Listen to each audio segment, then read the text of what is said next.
Kalau saya sebenarnya lebih menyoroti gedung di perpustakaan itu banyak yang kosong gitu kan. Kenapa tidak diisi atau tidak dipanggil lah kami gitu, para komunitas misalnya untuk beraktivitas di situ. Teman di Komala, jadi anaknya itu divonis otaknya tidak sempurna begitu.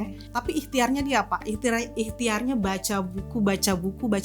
Dokter pun juga sampai kaget begitu. Ketika didiagnosa beberapa tahun setelahnya begitu, dia ikhtiar dengan treatment membacakan nyaring, ternyata otaknya tuh tumbuh begitu. Maksudnya ya itu hal yang sangat luar biasa ya, dan ini selalu kami ceritakan kembali karena ternyata sedahsyat itu, semagic itu ternyata ya membacakan buku begitu ke anak-anak. Ayo baca buku itu menarik, sumber imajinasi. Kamu mau tidak gitu terlihat keren? Baca buku deh gitu. Itu akan menaikkan level keren kamu satu tingkat.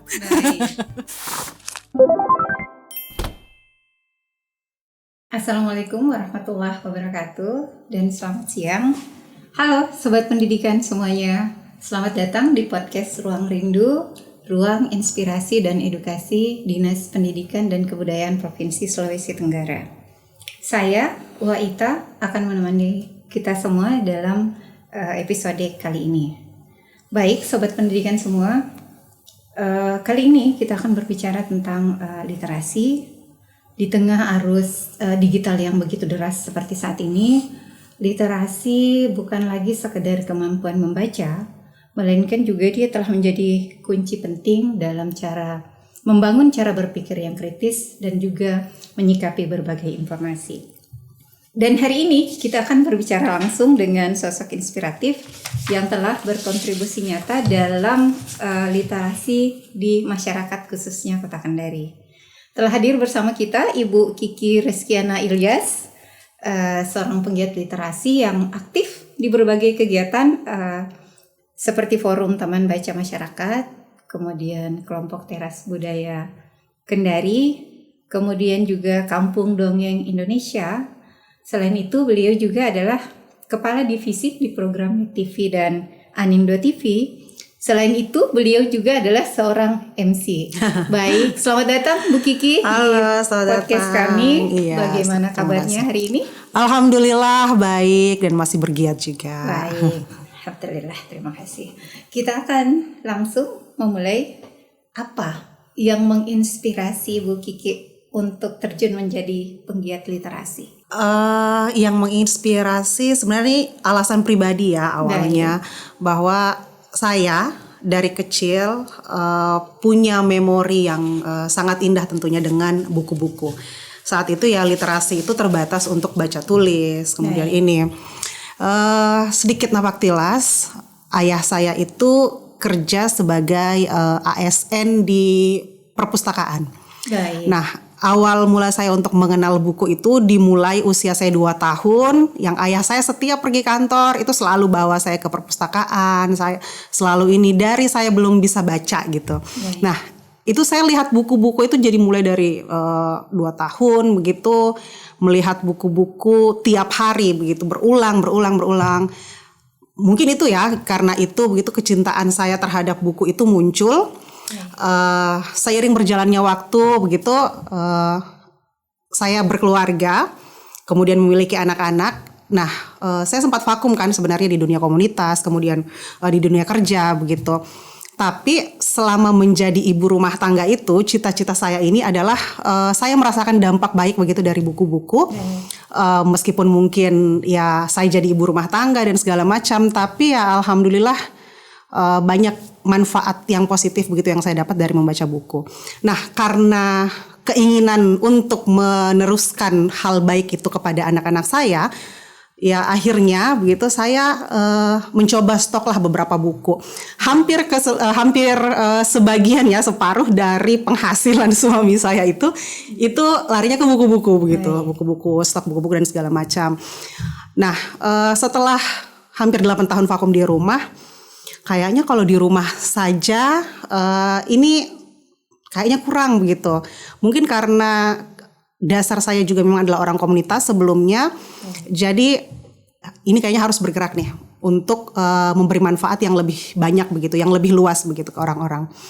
Ya bertemulah dengan teman-teman yang sevisi begitu. Kita coba ini kan begitu misinya apa ya kira-kira ya, biar kita ini bisa nggak jalan sendiri begitu.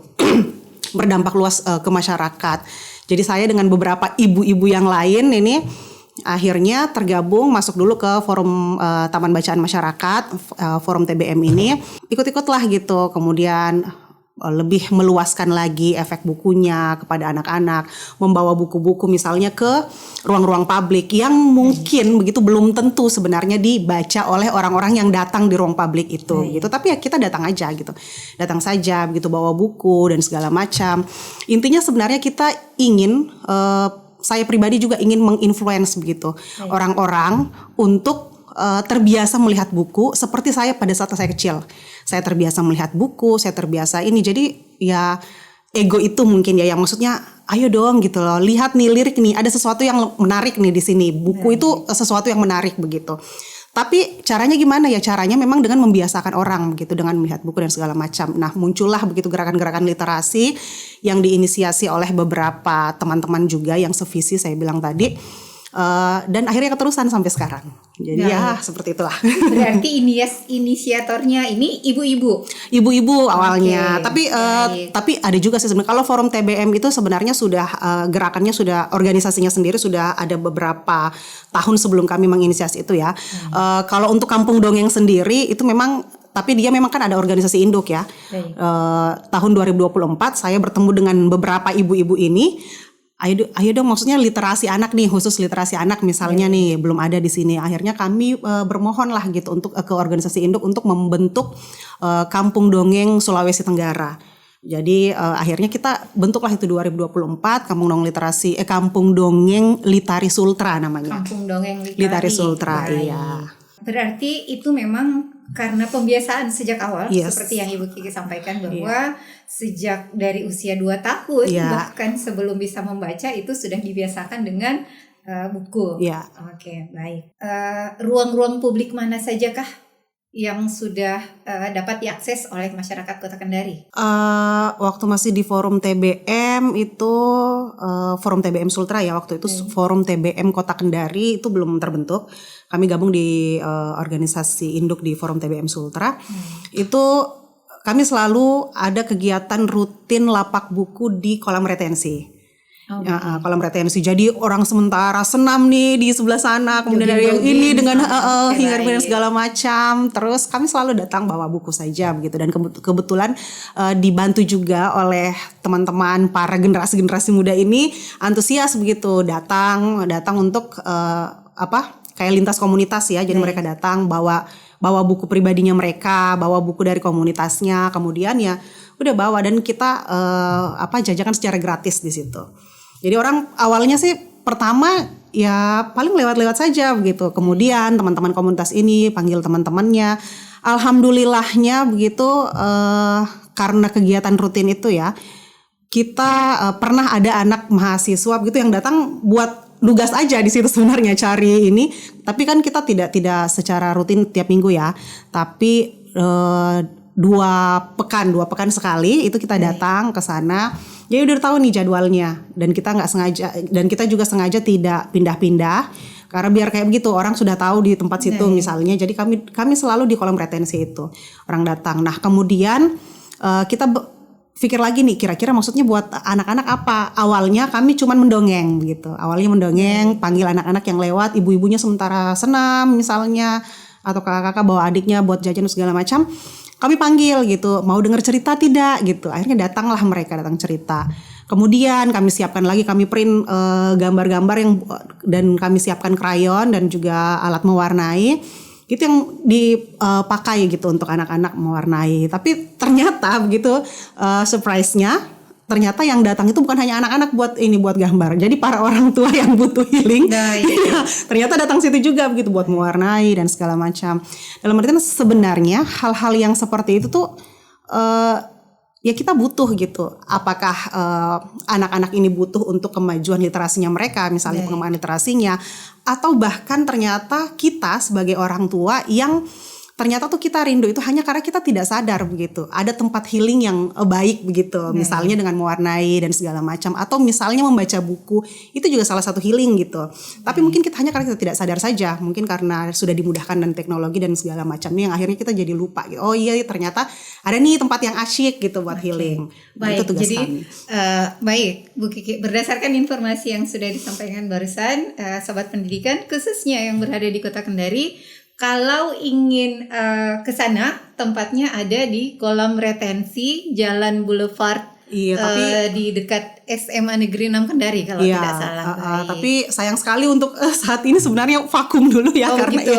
Karena banyak yang sekarang istilahnya jadi budak korporat ini. Baik, jadi anak-anak sudah mulai ini. Kalau yang aktif sekarang sebenarnya justru di Kampung Dongeng. Kampung Dongeng Sultra itu lokasinya di mana? Lokasinya sebenarnya sekali lagi kayak gitu lagi pindah-pindah kita. Kalau ada yang biasanya kita di kompleks perumahan, malah ada yang panggil, iya biasa ada yang panggil di kompleks perumahan. Boleh di halaman rumah orang yang kira-kira, yang penting cukup menyediakan kira-kira ada anak-anak sekitar 15-an orang atau 20-an orang gitu. Kemudian ada yang datang panggil, Kak kita butuh nih Kak ini. Oh ya silakan, ayo. Kita datang ke situ bawa prakarya, kemudian bawa dongeng, dan juga paling senam-senam bersama lah, hal yang kayak begitu di kompleks. Kemudian yang paling sering biasanya di MTQ. Di MTQ tetap kita ini kan ke ruang-ruang publik. Dari teman-teman yang punya TBM juga, ini kita kerjasama nih sama TBM yang ada di Kota Kendari. Misalnya Kak, minggu ini mau nggak gitu? Kan kita ada program yang ini ya. Jadi programnya namanya Pekan Ceria. Jadi biasanya TBM itu manggil, Kak mau nggak gitu pekan ceria di tempat kami gitu, di TBM kami. Bilang oh ya. Jadi maksudnya kolaborasi lintas komunitas ini juga membantu. Misalnya Kampung Dongeng sama Forum TBM gitu, Forum TBM Kota Kendari. Jadi Forum TBM Kota Kendari ini kan di bawahnya ada beberapa TBM ya yang menjadi anggota atau pengurus aktif di Forum TBM. Jadi Kampung Dongeng ini juga bisa jadi partner begitu. Kemudian teman-teman dari Forum TBM misalnya manggil, Kak TBM ini butuh nih gitu, kegiatan ini begitu dirangkaikan. Jadi bukan hanya sekedar baca tulis saja. Ya seperti dengan perpustakaan dan segala macam, TBM juga ternyata maksudnya harus mulai bertransformasi lebih inklusif begitu untuk pengembangan literasinya begitu dah. Maka dari itu lintas komunitas ini cukup, kolaborasi antar lintas komunitas ini juga cukup membantu begitu. Kemudian ada juga nih sekarang yang Kendari Book Party, kemudian ada Bookscape. Nah itu komunitas-komunitas literasi yang diinisiasi sama anak-anak muda gitu, anak-anak muda Kota Kendari. Ini bisa jadi satu harapan begitu, angin segar. Oh iya ya, ternyata maksudnya pengembangan literasi di Kota Kendari khususnya ini tuh belum mati begitu loh, belum, maksudnya ini masih bergiat begitu, masih bergerak karena masih ada anak-anak muda.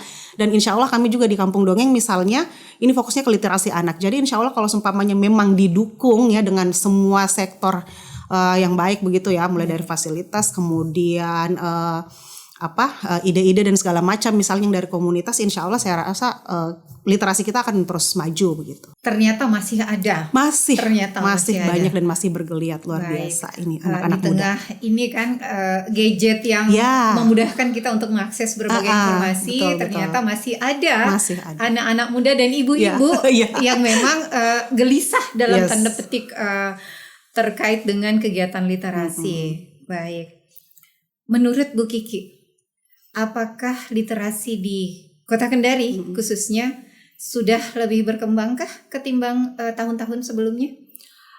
Ini juga mungkin karena maksudnya beberapa program pemerintah ya, itu juga perlu kita apresiasi tentunya, tentang maksudnya kayak perpustakaan berbasis inklusi sosial misalnya, salah satu program yang menurut saya cukup berkembang begitu ya, karena maksudnya ya sekali lagi yang seperti saya bilang tadi bahwa ternyata literasi itu sekarang sudah bukan hanya sekedar baca tulis. Meskipun sebenarnya semua hal indikator yang menyangkut tentang literasi atau misalnya pemajuan literasi itu ujung-ujungnya menurut saya pasti ininya ke baca ya, ke baca tulis begitu sebagai referensi dan segala macam. Tapi paling tidak program ini sangat membantu begitu, bahwa semua sektor sekarang sudah mengajak kita begitu untuk ayo dong gitu kita berliterasi begitu, mencari informasi yang benar, mencari informasi yang ini untuk kemajuan kita begitu. Nah, Menurut saya kalau untuk maksudnya di Kota Kendari jauh lebih berkembang, ya sebenarnya maksudnya jauh lebih berkembang, dan maksudnya ini makin ke depannya insya Allah saya sangat optimis ya bahwa ini akan selalu berkembang begitu, seperti yang saya bilang tadi bahwa ternyata masih ada sekelompok anak-anak muda begitu yang karena maksudnya usia mereka tuh usia produktif ya. Seperti yang saya bilang tadi, mereka ada yang kerja, kemudian mereka ada yang masih mahasiswa, masih ini. Tapi mereka tuh mau meluangkan waktunya gitu untuk hal-hal yang menurut sebagian orang sekarang tuh ngapain sih, maksudnya kayak gitu. Iya, tidak penting begitu mengumpulkan. Maksudnya informasi selalu ada ya, maksudnya di handphone kita, di genggaman kita dan segala macam gitu. Tapi mereka masih ini juga. Dan uniknya begitu latar belakang mereka tuh ada yang suka baca novel misalnya, ada yang suka baca komik, ya ada yang suka misalnya baca buku-buku filsafat, ada yang jadi maksudnya beragam. Dan ternyata maksudnya mereka ngumpul dan bahas tentang bacaan mereka, dan itu bisa nyambung. Menurut saya maksudnya itu hal yang menarik ya. Kemudian juga ada Forum Lengkar Pena misalnya yang mendorong teman-teman atau anak-anak muda ini, anggota komunitasnya untuk selalu menulis. Jadi menurut saya hal-hal yang seperti itu sangat membahagiakan begitu. Maksudnya dalam artian ya kita optimis, oh iya harapan kita nih kemajuan literasi di Sulawesi Tenggara atau di Kota Kendari ini insya Allah pasti bakal lebih maju lagi. Kalau memang maksudnya ini dipertahankan selalu ada geliat seperti itu. Dan juga sebenarnya yang paling penting adalah support dari pemerintah juga tentunya ya, memfasilitasi hal-hal seperti itu. Baik. Terkait dengan fasilitas dari pemerintah. Kalau kita berbicara literasi, kembali lagi tidak jauh-jauh dari perpustakaan. Kita tahu sendiri bahwa sekarang di Kota Kendari kita punya perpustakaan modern. Ya, besar ya. Iya, besar sekali. Dan saya sempat beberapa kali masuk ke situ, dan saya sempat berpikir kenapa perpustakaan yang semegah ini pengunjungnya sedikit. Kalau menurut Ibu, apakah Ibu senang dengan kondisi yang seperti itu? Kebanyakan orang datang ke perpustakaan itu hanya untuk dalam tanda petik cari spot berfoto. Menurut Ibu kira-kira seperti apa menyikapi fenomena seperti itu? Fenomena maksudnya menjadikan perpustakaan hanya sebagai tempat ini ya. Tapi kalau menurut saya hal yang kami lakukan pun seperti itu ya. Mungkin maksudnya seperti yang saya cerita tadi, bahwa kami datang begitu ke tempat umum, tidak langsung mengajak orang untuk membaca, misalnya, cuman memperlihatkan saja, oh ya ini ada buku begitu. Nah kemudian kami diskusi di situ, misalnya nggak ngajak-ngajak orang juga, hanya memperlihatkan kepada mereka begitu, menginfluence mereka begitu bahwa oh iya ini tuh kami ada, kemudian buku ada, kami sengaja bawa misalnya hal-hal yang tidak berkaitan dengan itu ya.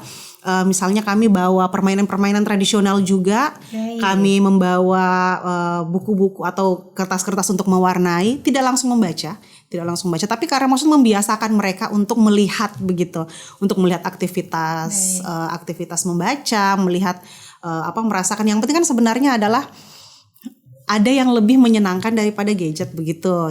Berwisata ya. Jadi perpustakaan misalnya sebagai sebagai gudangnya literasi nih ya. Ya tentu saja maksudnya pasti mereka juga dituntut untuk seperti yang saya bilang tadi, bahwa mereka lebih dituntut untuk transformasi inklusi sosial dan segala macam. Saya rasa perpustakaan memang harus seperti itu. Perpustakaan harus menjadi tempat bukan hanya orang datang buat membaca begitu. Tapi ya semoga nantinya ramah juga terhadap komunitas misalnya ya. Kalau saya sebenarnya lebih menyoroti gedung di perpustakaan itu banyak yang kosong gitu kan. Kenapa tidak diisi atau tidak dipanggil lah kami gitu, para komunitas misalnya, untuk beraktivitas di situ secara gratis misalnya ya, tanpa mungkin harus bisa ya ada penjajakan dulu. Ada penjajakan dulu seperti itu ya. Penjajakannya sudah bertahun-tahun lah ya. Sudah pernah berarti. Maksudnya dalam artian sudah banyak tentunya ya instansi yang kita ajak kolaborasi. Kemudian berkolaborasi secara aktif juga itu sudah ini. Semoga juga nanti Dikbud kayak begitu, Diknas kayak begitu. Dalam artian hal-hal yang seperti itu biarkanlah, maksudnya ide, karya itu urusan komunitas gitu.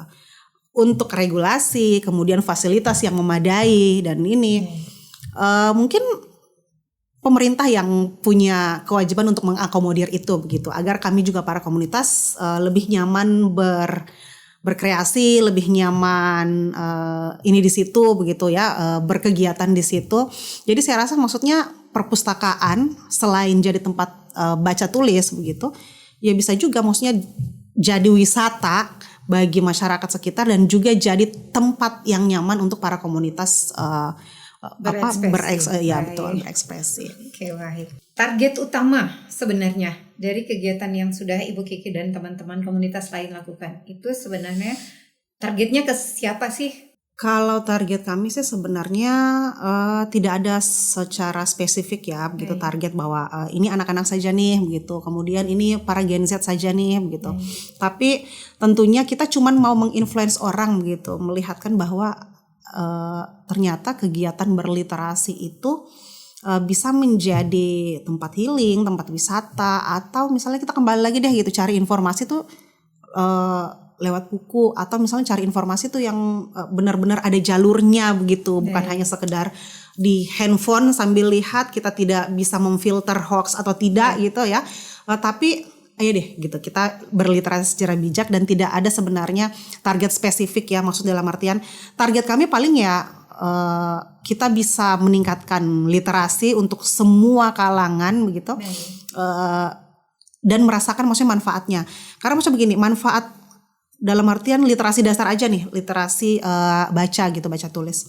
Itu kan sebenarnya manfaatnya bukan hanya untuk anak-anak begitu ya. Maksudnya ada beberapa kisah-kisah inspirasi yang bisa kita ambil gitu dari membaca saja untuk anak-anak misalnya. Jadi ada teman di Pomala, dia biasanya di Pomala begitu. Jadi anaknya itu divonis nggak ada otaknya gitu ya. Apa sih namanya? Dan di Walker syndrome karena dia lahir dengan ini otaknya tidak sempurna begitu. Tapi ikhtiarnya dia apa? Ikhtiarnya baca buku di anaknya ini baca buku yang harusnya misalnya dia masuk ke sekolah ini mungkin ya, sekolah luar biasa. Tapi alhamdulillah dia karena keseringan itu, dokter pun juga sampai kaget begitu ketika didiagnosa beberapa tahun setelahnya begitu, dia ikhtiar dengan treatment membacakan nyaring, ternyata otaknya tuh tumbuh begitu. Maksudnya ya itu hal yang sangat luar biasa ya, dan ini selalu kami ceritakan kembali karena ternyata sedahsyat itu, semagic itu ternyata ya membacakan buku begitu ke anak-anak. Kemudian juga ada beberapa penelitian tentang orang-orang tua kita, misalnya ada penyakit demensia, Alzheimer dan segala macam.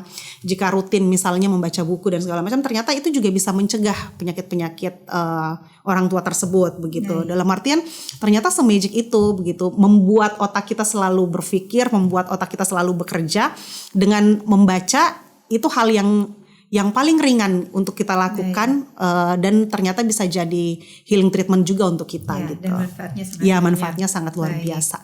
Dengan menceritakan tentang salah satu temannya di Pomala itu, kita juga jadi berpikir bahwa memang ternyata ketika kebiasaan itu dilakukan, itu bisa berpengaruh. Bahkan ketika membuat dokter juga heran, itu berarti memang alhamdulillahnya manfaatnya besar sekali. Dampaknya positif sekali tentunya. Oke, dan ternyata bukan hanya untuk orang tua, bukan hanya untuk anak-anak, tetapi juga untuk orang tua. Sampai usia lanjut, sampai para lansia. Oke. Dari sekian lamanya berkutat di dunia literasi itu, bagaimana cara Bu Kiki menarik minat masyarakat, khususnya generasi muda Kota Kendari, agar aktif dalam kegiatan literasi yang sudah Ibu jalankan bersama teman-teman komunitas? Iya, kalau kiat-kiat untuk menarik perhatian mereka ya tentu seperti itu yang saya bilang tadi, bahwa memang tidak langsung diajak membaca begitu. Melakukan kegiatan-kegiatan bersama yang menyenangkan bagi mereka dengan melibatkan kegiatan-kegiatan literasi. Misalnya seperti kita forum TBM Kota Kendari ini sudah 2 tahun berturut-turut itu melakukan event yang namanya Sehari Tanpa Gawai. Sehari Tanpa Gawai. Nah, di kegiatan Sehari Tanpa Gawai itu yang tahun lalu, yang terakhir itu, yang tahun kedua itu kami undang, bukan kami undang, tapi pesertanya itu dari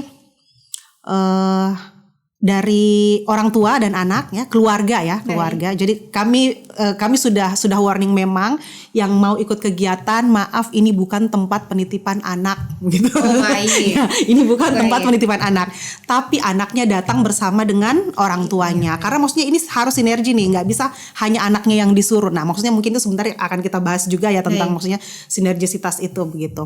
Peran orang tua ke anak-anak yang terbiasa dengan literasi. Nah, selain itu juga kemarin kami juga difasilitasi nih sama Dignas untuk mengundang anak-anak siswa SMA.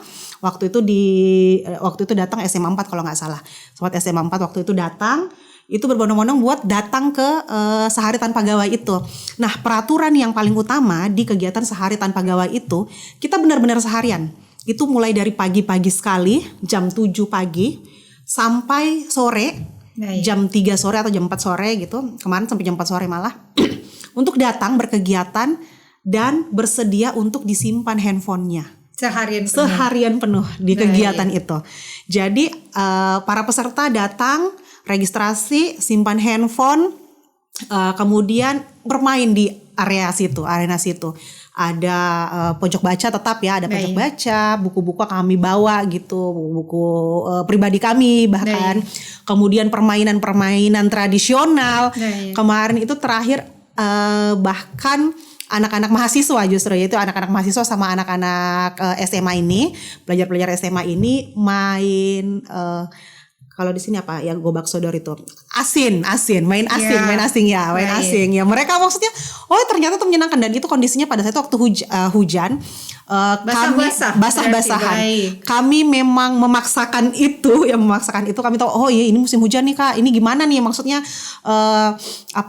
kayaknya indoor nggak mungkin kan kalau kita misalnya permainan tradisional dan segala macam. Ya sudah, nggak apa-apa, kita siapkan kita siapkan jas hujan. Jadi kemarin alhamdulillah kami dapat support jas hujan dari PLN. Kalau nggak salah dari PLN itu ada 120 jas hujan disiapkan. 120 atau 200, pokoknya ratusan jas hujan disiapkan dari mereka untuk kita melakukan kegiatan itu. Karena memang pada saat itu kegiatannya ya bulan-bulan Juni kalau nggak salah lah. Pokoknya sekitar itu. Jadi pada saat itu memang musim hujan. Kami tahu itu musim hujan. Jadi kami siapkan orang registrasi, kami bagi jas hujan. Dan alhamdulillah ternyata maksudnya have fun semua. Ternyata lupa sama saya ada gadget nih. Maksudnya saya sampai lupa. Jangan sampai ada WA aku ini sebentar. Ternyata lupa begitu dengan kegiatan itu. Jadi mereka ada memang orang tua dan anak pun juga kayak begitu berkegiatan. Ada kegiatan-kegiatan eksperimen kecil yang anak-anak yang pelajar-pelajar SMA itu sampai ini ada tangan api dan segala macam. Tapi kan kita sesuaikan ya dengan ininya. Anak-anak toddler misalnya dengan kegiatan-kegiatan ininya ya, intinya maksud kita boundaries gitu sama orang tuanya. Jadi sekali lagi orang tuanya datang, kita ajak, malah kita ajar secara gratis orang tuanya untuk mendongeng. Kami ceritakan ini kayak begini, bapak ibu misalnya ayah bunda bisa misalnya menyiapkan boneka-boneka tangan dan segala macam tiap 10 menit sebelum tidur misalnya kayak begitu. Jadi ternyata semua beraktivitas bersama itu juga akhirnya jadi wisata untuk keluarga begitu, orang tua. Dan ininya yang awalnya sebenarnya ini nggak apa-apa ya, maksudnya orang tua kita karena biasanya orang tua banyak yang penting dan segala macam gitu ya, selalu pikir handphonenya. Tapi ternyata maksudnya dengan selama beberapa jam itu orang tua, anak-anak itu akhirnya merasakan quality time yang benar-benar ya. Maksud kalau kita ini ternyata nggak apa-apa nih kalau maksud kita seharian misalnya puasa gawai dan segala macam, ternyata kita bisa juga gitu. Iya. Karena memang kalau kita berbicara tentang orang tua, kan pasti punya banyak kesibukan ini ceritanya. Dan dengan kesibukannya orang tua itu jadi bonding dengan anaknya kan seperti tadi disampaikan quality time-nya kurang. Jadi memang kegiatan-kegiatan ini sebenarnya kalau diikuti oleh lebih banyak keluarga itu sebenarnya lebih memberi banyak manfaat sebenarnya. Betul. Jadi maksudnya peran keluarga ini juga sebenarnya itu yang selalu kami gaungkan juga. Anak ini bukan sebagai objek literasi begitu, dalam artian maksudnya mereka ini bukan mereka, tapi mohon maaf ya, maksudnya tidak mengecilkan kegiatan-kegiatan misalnya atau lomba-lomba yang sebelumnya kayak lomba storytelling, lomba mendongeng, lomba bertutur, itu semua diikuti oleh anak-anak. Bahkan anak-anak yang terkadang begitu belum bisa baca. Misalnya TK, mendongeng sudah TK dan segala macam gitu. Ya bagus juga sebenarnya, maksudnya untuk bagaimana anak-anak berekspresi, kemudian juga berani di depan umum segala macam. Tapi maksudnya gini, ini anak-anak paham nggak sih tuh? Paham nggak apa yang mereka ceritakan? Paham tidak sama apa yang mereka utarakan gitu? Jangan sampai mereka bisa baca seperti kemarin ada yang ini baca tulisnya anak-anak itu tinggi sekarang ininya ya. Banyak anak-anak yang sudah bisa baca tulis mulai dari TK dan segala macam. Tapi tingkat literasinya tinggi tidak begitu. Mereka paham tidak sama apa yang mereka baca, apa yang mereka tulis. Karena apa? Maksudnya karena selama ini mereka tuh jadi objek saja. Anak-anak ini ya kamu hafal ya gitu, kamu mau ikut lomba. Hafal sih sebenarnya. Hafal ceritanya. Ini begini. Belum lagi misalnya mohon maaf gurunya misalnya caranya seperti ini nak. Caranya seperti ini. Ini di sini ditekan. Ini kamu harus pada suatu hari akhirnya template semua begitu sama. Tapi ya mereka tidak punya pemahaman apa-apa. Karena apa? Karena maksudnya ya pendidik, kemudian orang tuanya juga tidak concern sama literasinya gitu. Tidak memberikan pemahaman misalnya ke anaknya. Nah, lebih bagus misalnya kalau seumpamanya kita menceritakan dulu nih. Kita tahu dulu nih ceritanya. Orang tua, baik itu pendidik maupun juga orang tua begitu, harus tahu dulu ceritanya, baca dulu ceritanya, pahami dulu, kemudian kita sampaikan ke anak. Misalnya pakai studi kasus dan segala macam ya, maksudnya ini ada seorang ini nak gini nih. Dia begini. Itu bagus nggak atau tidak gitu? Oh, tidak bagus. Maksudnya mereka akhirnya paham gitu sama ceritanya. Jadi ketika mereka ikut lomba, ya mereka sudah paham apa yang mereka inikan. Keseluruhan ceritanya secara mengekspresikan ceritanya juga akan lebih mudah sebenarnya. Karena tidak harus selalu mengikuti apa yang diajarkan, apa yang diajarkan oleh gurunya dan orang tuanya begitu. Tapi mereka sudah, oh iya ya, kalau saya senyum misalnya seperti ini. Saya senyum karena saya senang.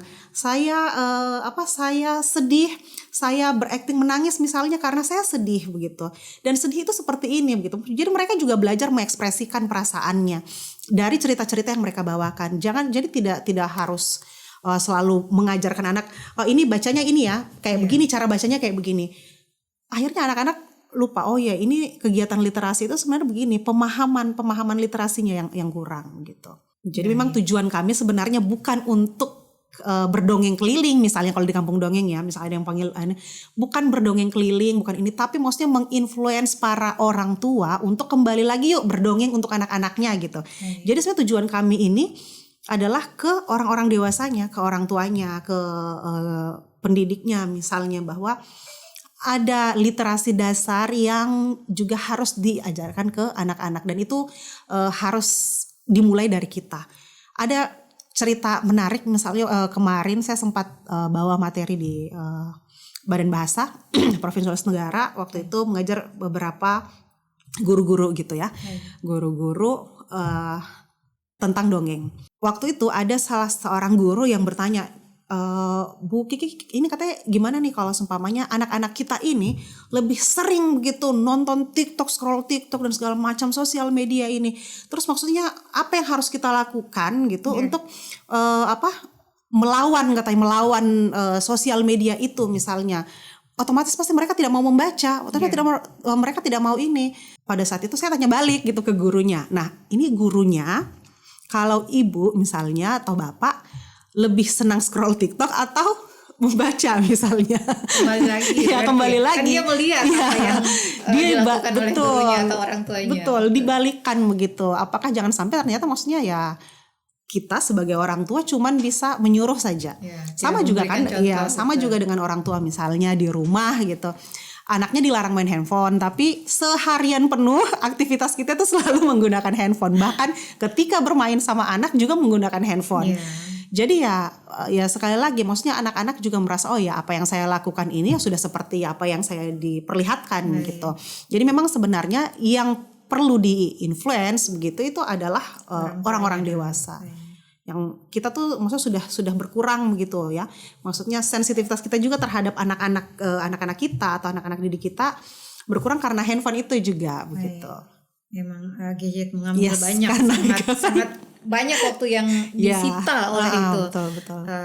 Ketika kita sudah sebagai orang tua sudah lelah bekerja misalnya seharian, harusnya kan ketika pulang di rumah itu betul-betul dimanfaatkan quality time-nya. Tapi lagi-lagi entah karena tuntutan pekerjaan atau karena mau having fun sendiri juga scroll tanpa memperhatikan anak-anak.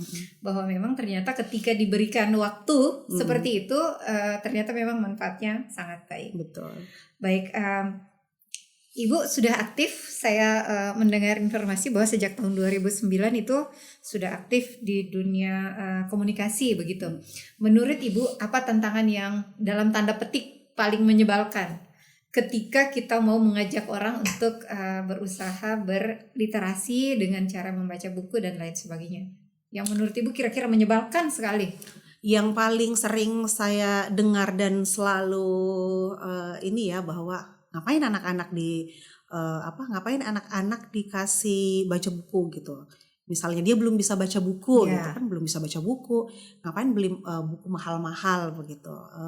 Anak-anak kan belum bisa baca buku gitu.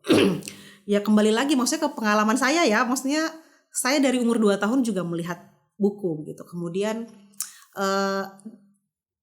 ternyata dampak positifnya saya rasakan sampai saya menjadi hanya ibu rumah tangga begitu. Dalam artian ya saya tidak mungkin menjadi pemateri misalnya di beberapa tempat, atau misalnya saya tidak mungkin bisa jadi narasumber podcast seperti hari ini begitu ya. Dengan ini public speaking saya mungkin masih terlatih. Karena apa ya? Karena membaca buku mulai dari kecil, dan memang maksudnya proses itu tidak bisa saya salahkan juga maksudnya ke orang bahwa ada stigma-stigma seperti itu ya. Anak-anak tidak bisa membaca, ngapain dikasih buku misalnya. Terus kemudian hal-hal yang ngapain sih baca, capek-capek begitu baca buku. Ada handphone kok, ada gawai misalnya yang semua kita nggak perlu cari-cariin dan segala macam gitu. Ini kita tidak bisa salahkan orang awam juga ya, dalam artian seperti itu. Banyak tentunya pihak yang harus ikut turun begitu dalam hal ini. Semua pihak termasuk regulasi dari pemerintah, kemudian juga sekarang juga kan maksudnya anak-anak dimudahkan ya, dalam artian anak saya juga misalnya yang pertama dia sekolah sudah harus dengan gawainya karena berbasis digital misalnya dan segala macam. Dan kami pun juga sebenarnya tidak mau memblok itu. Tidak mau serta-merta maksudnya mau menutup arus informasi anak-anak atau misalnya perkembangan anak-anak dengan digitalisasi atau teknologi dengan pandangan konservatif kami misalnya atau dan segala macam. Tapi bagaimana memfilter dan juga maksudnya membuat buku ini jadi salah satu treatment untuk kita tuh maksudnya bisa lebih kesehatan otak kita misalnya ya, lebih aktif dan ini segala macam, bahwa kami cuma ingin jangan ditinggalkan lah gitu buku ini. Tidak bisa juga kita memblok teknologi dan segala macam. Saya pun sebenarnya maksudnya kadang-kadang karena masih sering membaca dan ini ya akhirnya kadang-kadang kalau tidak ada waktu bacanya di handphone gadget, misalnya ya, di gadget, ada buku-buku elektronik dan segala macam. Tapi menurut saya itu juga cukup memudahkan begitu ya. Dan sekali lagi kami juga tidak bisa menyalahkan orang awam begitu yang ini, karena memang itu semua butuh proses. Bayangin saya butuh berpuluh-puluh tahun, maksudnya orang tua saya ternyata maksudnya menanamkan itu mulai dari saya umur 2 tahun, sekarang misalnya sudah 39 tahun. Oh iya ya, ternyata maksudnya ada rentang waktu yang cukup panjang. Begitupun juga dengan anak-anak saya. Karena saya sudah merasakan dari anak saya belum lahir saya sudah membeli buku yang berseri-seri itu semua tebal-tebal, dan itu harganya tidak murah. Betul. Terus terang ya, satu seri buku itu bisa sampai 3 jutaan 4 jutaan begitu untuk sekali ini. Tapi ya meskipun mungkin tidak terlalu terlihat hasilnya sekarang ya, mungkin karena para gen alpha ini beda juga begitu lahir sudah dengan teknologi di sampingnya dan segala macam. Tapi paling tidak maksudnya ya terlihat alhamdulillah begitu, anak-anak saya juga meskipun cuman baca komik dan ini, tapi kalau dia punya uang misalnya atau misalnya minta jatah jajan, itu biasanya mintanya ke Gramedia misalnya atau ke toko buku, mau beli buku ini, mau beli buku ini gitu. Bilang oh ya boleh. Sama kayak maksudnya terakhir kemarin itu cukup ini juga ya, karena bulan lalu akhirnya semua jatah jatah buku saya pun juga diambil sama anak saya yang kedua. Karena tiba-tiba sampai di situ ternyata dari bulan lalu ketika dia beli komik ada satu ensiklopedia yang dia incar gitu. Oke. Dan itu harganya hampir 500.000, 400-an. 400-an Lumayan lebih. untuk ukuran anak-anak ya. Iya. Jadi maksudnya, aduh ini gimana gitu. Terus ya ayahnya pun bilang ya udah nggak apa-apa. Maksudnya anggap saja maksudnya ini jadi pemantik dia gitu ya, pemantik dia untuk maksudnya selalu cinta buku. Meskipun sampai sekarang ini dari bulan lalu sampai sekarang bukunya belum selesai dibaca karena memang maksudnya ensiklopedianya lumayan tebal lah ya gitu. Itu apa sih, ensiklopedia sejarah dunia kalau nggak salah lah gitu. Dia tertarik dengan itu, maksudnya itu satu kemajuan besar buat saya. Maksudnya perkembangan yang luar biasa gitu buat saya. Yang awalnya mungkin dia cuma baca komik gitu dan ini manga, kemudian ini oh iya ya, tiba-tiba sekarang tuh udah mulai lagi gitu. Dia sudah mulai peduli sama sekitarnya dengan membaca buku-buku yang lebih ini lagi begitu, yang lebih berkembang. Dan saya tidak pernah maksudnya mengkreditkan kalau tidak pernah mengecilkan juga keinginannya untuk selalu baca komik ya. Karena maksudnya dalam artian oh iya itu memang masih, dan apapun misalnya bacaannya begitu, bacaannya menurut saya kita terima saja begitu. Kita terima saja tapi tetap difilter begitu apa yang cocok untuk dia dan tidak. Jadi menurut saya ya dampak positif ternyata maksudnya membaca buku ini itu tidak serta-merta begitu, tidak lahir secara instan, tapi butuh proses yang cukup panjang. Jadi pembiasaan, stigma masyarakat misalnya yang kadang berkata jahat ya karena maksudnya mungkin prosesnya belum kena di mereka saja begitu. Dan sekali lagi saya bilang bahwa ya ini salah satu poin kami juga begitu ya. Ini salah satu misi kami juga bagaimana sebenarnya nanti masyarakat itu sudah mulai tertarik begitu sama buku, paling tidak melihat itu sebagai sesuatu yang terbelakang, tapi itu perlu selalu ada gitu. Perpustakaan harus selalu ada misalnya ya, buku-buku fisik juga harus selalu ada, dan manfaatnya bukan hanya sekedar misalnya anak-anak senja ini ya, ketika membalik buku ada aromanya dan maksudnya suara-suara membalik buku. Ternyata tidak sesederhana itu begitu, tapi ada manfaat misalnya kita membaca buku, membalik lembaran-lembaran buku itu ternyata maksudnya otak kita juga ikut kerja, kemudian juga ternyata bisa ini untuk kesehatan kita gitu. Jadi dampaknya sebenarnya luar biasa, tidak sesederhana yang kita bayangkan dan bisa digantikan sama sesuatu yang lebih baru begitu. Ya. Menarik sekali karena sebagian orang berpendapat bahwa tidak usahlah membaca buku karena sekarang informasi apapun itu bisa diakses lewat gadgetnya kita masing-masing kan. Kembali ke kegiatan membaca buku.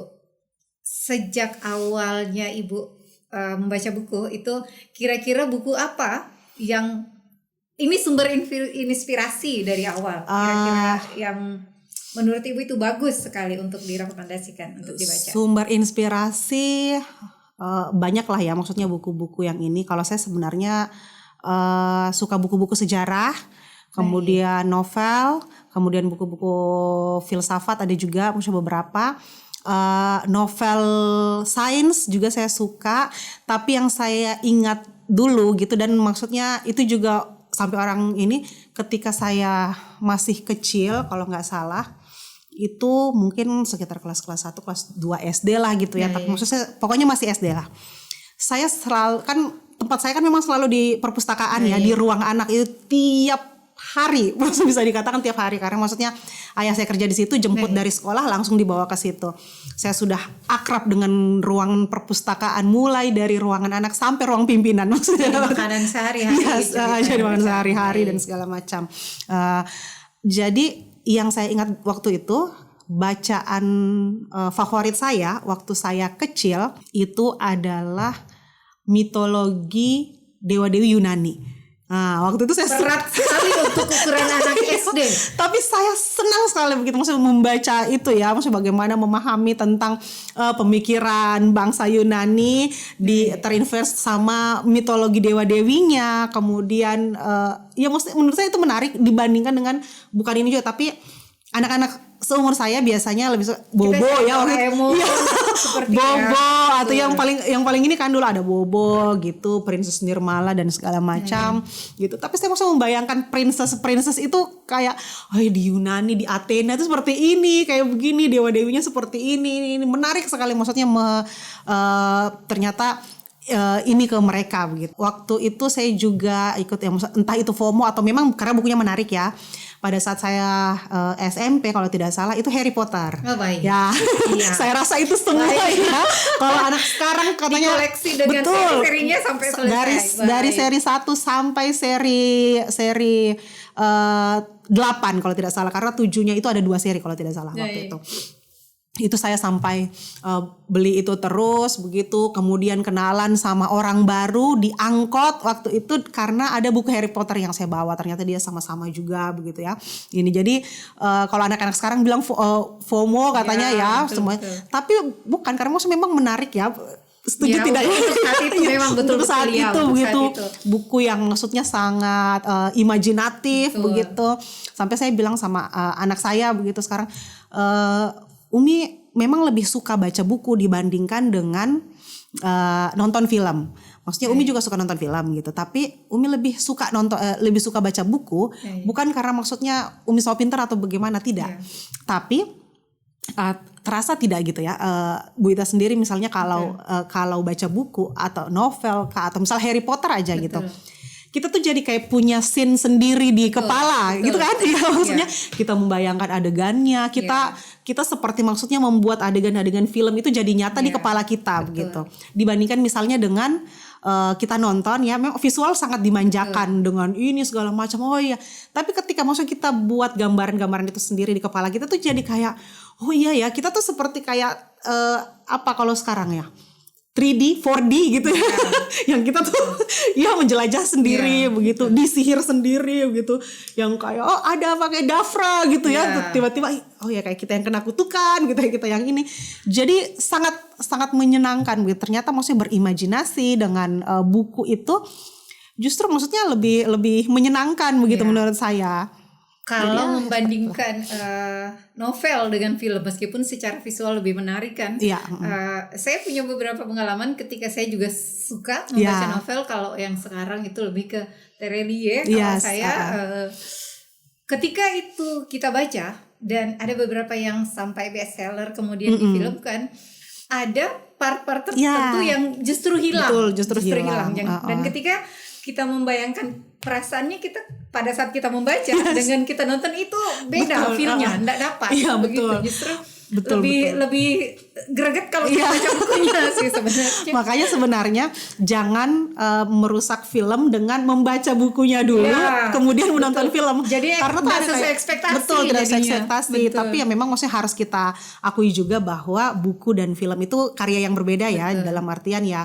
Ada yang namanya alih wahana, atau misalnya novelnya begitu berubah jadi ini, kita memang tidak bisa menuntut sutradara karena itu karya yang berbeda dengan bukunya. Tapi kita yang sudah baca duluan jadi kayak tidak dapat feelnya begitu kan. Aduh nggak greget, ini kan nggak perlu kayak begini atau ini. Ternyata memang maksudnya kalau mau nonton film yang dari novel misalnya, jangan baca novelnya dulu. Akhirnya se-epic apapun begitunya ya. Kecewa kita pastinya. Betul. Tips sederhana dari Bu Kiki untuk menarik minat baca khususnya di kalangan pelajar. Pertama, kita sebagai orang tua harus tertarik dulu. Orang tua dulu nih yang harus tertarik. Kemudian yang kedua, melakukan pembiasaan-pembiasaan kecil, memperlihatkan dengan sengaja aktivitas kita membaca buku, atau misalnya membuat tugas-tugas kecil dari buku, seperti misalnya kalau saya sekarang senang misalnya kasih tugas ke anak-anak saya, cuman anak-anak saya misalnya ya, itu selama seminggu 1 atau 2 lembar buku dibaca, 1 sampai 2 lembar gitu buku dibaca, kemudian kita cerita kembali. Hal-hal yang sesederhana itu sebenarnya, dalam artian kita kan sebenarnya punya power nih begitu untuk menginfluence mereka. Dengan kebiasaan-kebiasaan kita juga.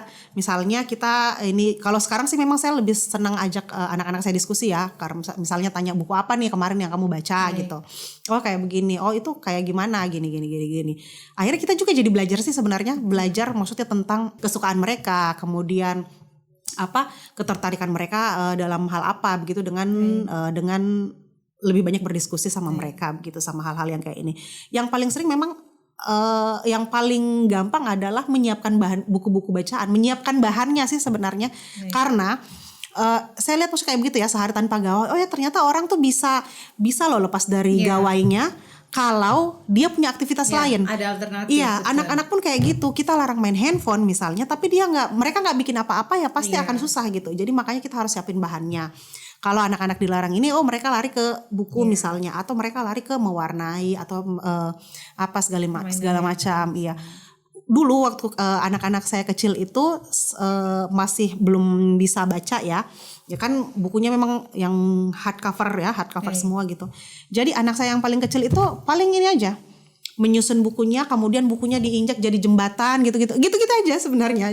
Jadi orang bilang, ih sayangnya tuh buku mahal-mahalnya bos di begitu kan, tapi ternyata itu bonding mereka gitu dengan buku. Pengenalannya mereka dengan buku, dan ternyata ya saya bilang tadi bahwa ternyata sekarang anak saya yang ketiga kelas 2 SD minta dibelikan buku harian gitu. Jadi kita dibelikan buku harian.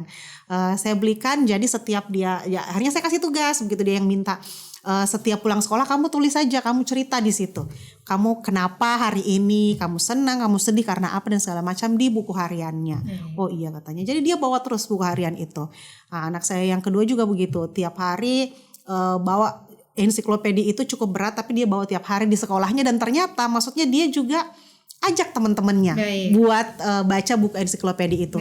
Ternyata maksudnya dari satu orang anak misalnya bisa berpengaruh ke teman-temannya yang lain. Jadi dalam artian sebenarnya pembiasan itu adalah dari kita juga, memperlihatkan kebiasaan-kebiasaan kita cinta buku, memperlihatkan kebiasaan-kebiasaan kita berliterasi ke orang-orang. Akhirnya mereka juga maksudnya mau tidak mau pasti inilah sama halnya misalnya kita lempar lumpur ke tembok putih gitu, temboknya nggak runtuh sekalian tapi paling tidak berbekas. Baik. Sebenarnya kalau semakin banyak komunitas yang seperti Ibu Kiki tengah tekuni sekarang ini, itu akan semakin memperkaya sebenarnya. Kalau boleh, Ibu Kiki punya satu pesan singkat, apa yang akan kita sampaikan ke generasi muda terkait dengan pembiasaan membaca buku? Ayo baca buku, buku itu menarik, buku itu sumber imajinasi, dan buku itu akan menaikkan level kamu tuh lebih tinggi gitulah dibandingkan ini. Kamu akan jauh lebih keren, itu aja deh dulu. Kamu mau tidak gitu terlihat keren? Baca buku deh gitu. Itu akan menaikkan level keren kamu satu tingkat. Baik. Terima kasih banyak Bu Kiki atas waktu dan inspirasi yang luar biasa yang sudah dibagikan ke kita hari ini. Terima kasih. Semoga kedepannya semakin banyak lagi komunitas yang seperti Bu Kiki jalankan, sehingga hasilnya akan bisa meningkatkan literasi di masyarakat kita, khususnya di Kota Kendari. Amin. Semoga akan membawa perubahan yang lebih besar. Amin. Dan tidak hanya untuk kita, tetapi untuk masyarakat secara umum. Baik. Oke, Sobat Pendidikan, semoga apa yang sudah disampaikan oleh Ibu Kiki tadi memberi kita inspirasi. Banyak pelajaran penting yang bisa kita ambil terkait kegiatan sehari tanpa gawai yang bisa membangun lebih ikatan antara orang tua dengan anak, yang sebelumnya ketika kita berpikir bahwa kita tidak bisa hidup tanpa gadget, ternyata ketika kita mengadakan satu program seperti itu, bondingnya kita dengan anak lebih dapat, kemudian kita tidak terlalu terpengaruh dengan gawai karena ada aktivitas lain yang bisa kita lakukan. Jangan lupa bahwa perubahan besar itu dimulai dengan langkah yang sederhana. Membaca satu halaman buku misalnya, atau memulai menulis satu gagasan misalnya, itu akan membawa dampak besar di kemudian hari jika dilakukan secara konsisten. Baik, saya Waita pamit undur diri. Terima kasih. Sampai jumpa di episode podcast berikutnya. Tetap semangat dan salam pendidikan. Terima kasih Bu Kiki. Terima kasih Waita.